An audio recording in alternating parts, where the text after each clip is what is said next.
Welcome in IllinoisPrep.com. Week 2 recap. Eric Seals, Skylar King. You can follow us on Twitter at EricIPrep, at SkylarIPrep. And as always, visit the message boards and the Facebook page. We got 5 games to recap, including our 3-game jamboree from East St. Louis, little Illinois prep retreat. Yep. And also Loyola and Montini. But we'll kick it off.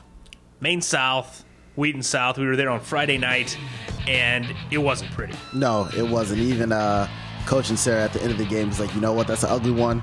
But if we come away with a W, it's okay. We can go ahead and go to week 3.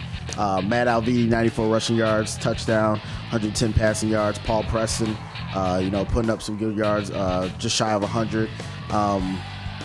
This Maine South team, I think they were very excited to play Wheaton South because what's happened the last 2 times that they played them, and it wasn't the prettiest game, but they're happy. They came out with a win, and they're going to go on to week 3. Yeah, they're 2-0 as opposed to 0-2 at this time last year. Exactly. So certainly a lot to build. Although Coach Sarah did say, they're a little more coachable when they were 0-2 last year. That's true. And that's true. But I think they'll be okay. The unfortunate thing for them is they don't have as much competition going out through the regular season, so they have to pretty much get ready for the playoffs through this time. Yeah, that passing game needs to find a rhythm, because the thing that we noticed was Alviti had some time back there, and it seemed like no one would be open, and he would have to tuck it and run. So something for them to work on.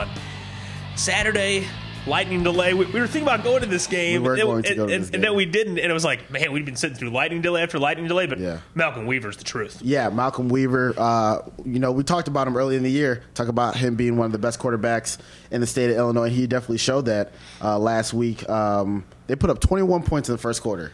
I mean, that's ridiculous right there. Malcolm Weaver, 21 for 29, went for 246 yards, 5 scores, and spreading the ball out. I mean, he was giving it to several receivers. Plus, like 95 on the ground and a touchdown. Exactly. I mean, so that is a threat. Early Player of the Year candidate. Exactly. And he went to like 5 different receivers. 3 different guys caught touchdown passes. Another receiver had 99 receiving yards that didn't have a touchdown. Mm-hmm. So I mean, that's going to be interesting, when Loyola plays your St. Rita and your Mount Carmel, because they're different than both of those teams. So, it might be to their advantage just as far as how much they utilize the pass game. Well, I think, and we'll obviously talk about it, I think after what we saw this weekend, it might be a Loyola Mount Carmel game for the conference championship. It might be. When we come back, we got 3 games that we saw this Sunday in East St. Louis. Simeon, St. Rita, and the East St. Louis Flyers, and we'll talk about that when we come back here on IllinoisPrep.com.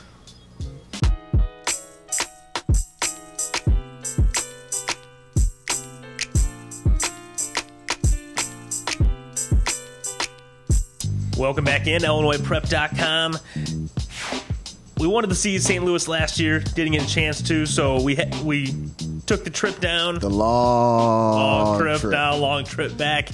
But we got to see 3 Illinois games, and not much luck for the Illinois schools this weekend. No. St. Rita, a team a lot of people were high on, looked like the better team most of this game, but their offense could not get it done inside the 20s. Yeah, and that's what it came down to, and that's what head coach Todd Kuska was saying. He said, we got some young guys right now, but they were inside of the was it Whitehaven? Yep. Whitehaven's 25-yard line 4 times. Yeah. And they couldn't punch it in. I mean, they had several turnovers. I mean, interception at the beginning of the game. And that kind of shows that, they have some young people in certain positions. And I think over the season, they're obviously going to get better than that. Obviously, with good coaching and the type of program they are, that's not going to continue. But definitely, not the St. Rita team that we've seen, the last a couple times we've seen them. And that defense looked good. I mean, one play. Otherwise, this is a 0-0 game going to overtime. And they took the running back out. Right, yeah, he got hurt shortly after that. He was out. So, yeah, I mean, 70-yard touchdown run with 10:19 to play in the second quarter, and that was the entire scoring for that football game. So, a lot of defense, not a lot of offense. The team that did put some points up on the board. Put some points on the board. Were the East St. Louis Flyers. Yep. In what a chippy game, I guess he might describe it as, but Gardner Edgerton from Kansas. This was a team that, from the attitude the coaches were taking to the kids, not a team used to losing a lot of games. They came to battle. No, I don't think so. I mean, Lamontez Ivy running that team, we were really impressed with him. I mean, there were several throws where you're like, man, he's throwing it like a college quarterback. On the run, dodging people. I mean, The offense was run very well. The speed on the defense was ridiculous. And they, lots of teams that have that speed maybe lack some discipline, over pursue, get caught on the draw. These kids stayed home, and they were cracking some running backs. And that's the thing, when you have good coaching, it's not just about flying all over the field and just hitting people and not paying attention. I mean, defense is going to be is going to be a system where it's a little reckless abandonment, but their defense was just, they were playing well. They were looking real good. And not a lot of conservative drop 7 into coverage for the Flyers. No. There might have been a running back or a safety or a corner blitzing on just about every single play.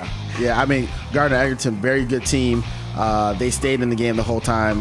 Definitely gave East St. Louis a good go at it, but East St. Louis is definitely trying to have some redemption from what happened last year. They're coming into the playoffs this 2011. Yeah, coming into the playoffs, and they talked about it like, we got to play well because we got to get ready for your Wheat South and Glenbard West and your Cardinals and stuff like that. And the coach talked about that at the end of the game. So it should be good to see what happens with East St. Louis for the rest of the year. Yeah, I think Ivy definitely impressive. I think they got 5-6 guys that they could take it to the house on any play. We saw a big kick return. Yep. We almost had a pick 6 on Kenny Jenkins, number 10. He would be an Eric Seals All-Star if he was a running back. He was a little guy, but he jumped that route like a college corner and almost housed it. Yeah. Playmakers, I think, is what you see when you watch East St. Louis, and certainly they're as talented as any team in 7A. I think out of going down to East St. Louis and checking out some of the teams, a team like East St. Louis, and I saw this a little bit with Simeon, who we'll get to next. Their weak spot seems to be the special teams. We saw. Well, that's the kicking game. I'm sorry, you're right. The kicking game. Because they got some guys. They went for 2 a lot, which is understandable, which you like more, especially if you don't have a kicker. But, certain teams can come in and take advantage of that, and I'm sure that's something they're going to be working on throughout these next couple weeks. Yeah, and I think it's one of those, and we obviously both noticed it. We've noticed it not just throughout that Wheaton South Maine South game. Mm-hmm. Wasn't pretty with the punters.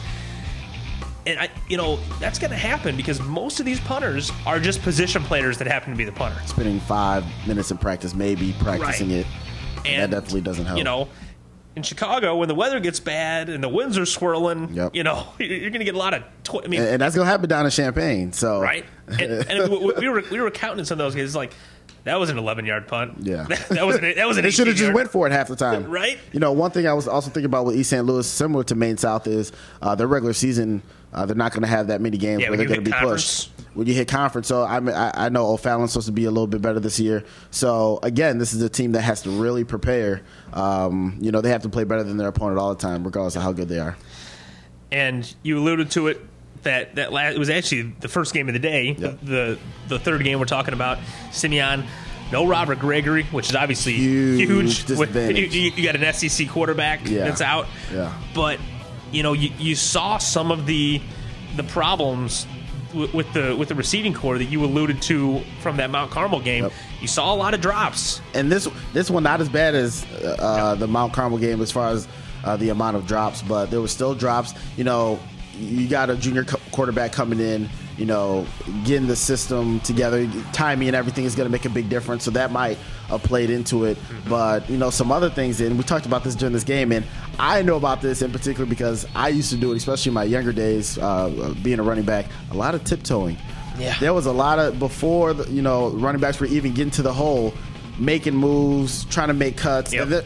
And those 5, to 8 yards when you're lining up behind the line, there's not a lot of moves to be made. You have to hit that hole. Then after that, you can go. So once you get past that line of scrimmage, when you get past that line. So I didn't like seeing some of the tiptoeing, and I know the coaches over there, could be working on that. But Simeon, definitely still a team that's going to be, has a great chance of making the playoffs because of who they play in the regular season. Yeah. Well, again, we just talked about Maine South and East St. Louis. Now Simeon, a team that absolutely dominated conference last year. Certainly will have an opportunity to make a nice run and head to the playoffs. And they have Morgan Park coming in next week, and I have a feeling that a read from the article. Robert Gregory probably could have played in that game, but they're more looking so at the entire conference. season Yep. instead of just trying to look it for one game. So he comes back, turns the whole thing upside down. Yeah. Those are our 5 games that we talked about.